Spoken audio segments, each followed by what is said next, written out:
मैं तो आज सत्संग में जाऊंगा। किसको साथ लेके जाऊं?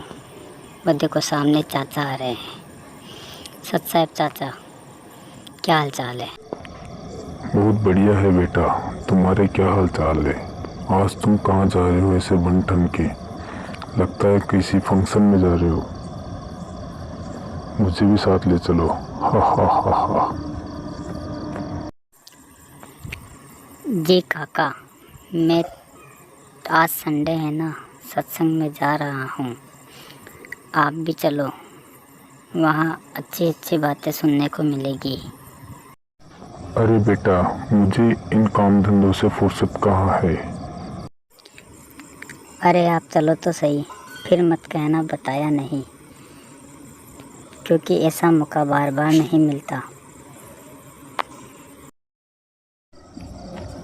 फिर मेरा बाकी का काम कौन करेगा अगर यूं ही सत्संग में जाता रहूँगा तो?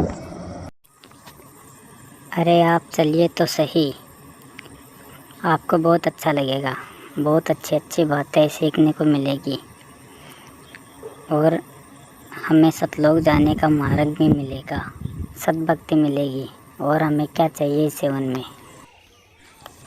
गुरुजी बताते हैं कि सत्संग में जाने से भी पुण्य मिलता है। अच्छा, ये तो बहुत अच्छी बात है। तब तो मैं ज़रूर चलूँगा तुम्हारे सत्संग में।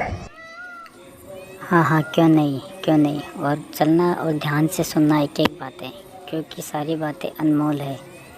यूं ही नहीं मिलता ऐसा मौका बार बार। हाँ जल्दी चलो, कहीं सत्संग शुरू ना हो जाए।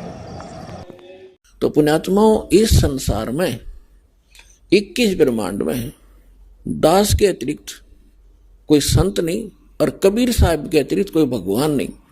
और जो समाधान दास देता है उससे सारे काम ठीक होंगे। आपके सांसारिक सुख, शारीरिक रोग सब दूर होंगे, सांसारिक सुख प्राप्त होंगे, सांसारिक दुख, मानसिक दुख, भूत प्रेत की बाधा, पितृ बाधा, चाहे कितना भयंकर हो, किसी प्रकार की, चाहे घाल तक डाल रखी हो, चाहे चौकी तक छोड़ रखी हो, यहाँ 1 सेकंड का काम है भगवान का।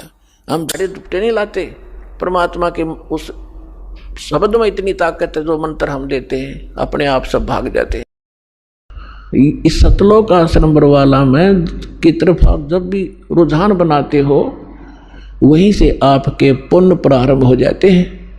और आप कितने भक्तिहीन हो चुके हो ये अंदाजा लगा लेना। आजीवन आप यह भक्ति करते चलोगे, तब जाकर के आप सतलोक जाने योग्य पुण्य युक्त हो पाओगे। तो आप कितने, जब सतलोक से आए थे तब आप कितने पुण्यकर्मी प्राणी थे। इस काल के होटल में आकर आपने सारी पूंजी का नाश कर दिया। आप एक भिखारी बन गए। गरीबदास जी कहते हैं, उत्तर दक्षिण पूर्व पश्चिम तो फिरदा दाने दाने नु, और सर्व कला सतगुरु साहिब की हरियाए हरियाणे नु। तो हर एक दाने के लिए धक्के खाते, और को इंग्लैंड में जा रहा, हर को अमेरिका में धनी बन का आऊँगा। आपने यही धनी बना दे परमात्मा, जो नीत साबित होता है। करके देखो, भक्ति 100 सुख देगा, 100 बरकत देगा, 100 प्रकार के आपकी हानि टाल देगा। यही सुख हो गया। मुसलमानों के अंदर विशेषकर ये जिंदा टाइप के साधु होते हैं, जो एक ओवरकोट पहनते हैं पूरा घुटनों से नीचे तक का।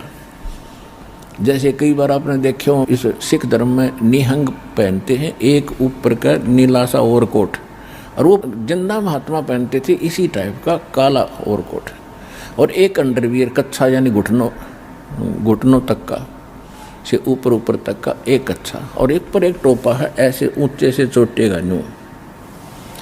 तो ऐसी दाढ़ी भगवान का रखा करते थे दाता।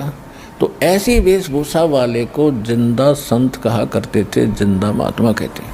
और इस कलयुग में दास ने जिन महापुरुषों की जीवनी पढ़ी है, उन सबको परमात्मा जिंदा महात्मा के रूप में मिले हैं। धर्मदास जी को जिंदा महात्मा के रूप में मिले, आदरणीय धर्मदास साहिब जी को, आदरणीय मलुकदास साहिब जी को, आदरणीय नानक साहिब जी को बेई नदी पर जिंदा महात्मा के रूप में मिले।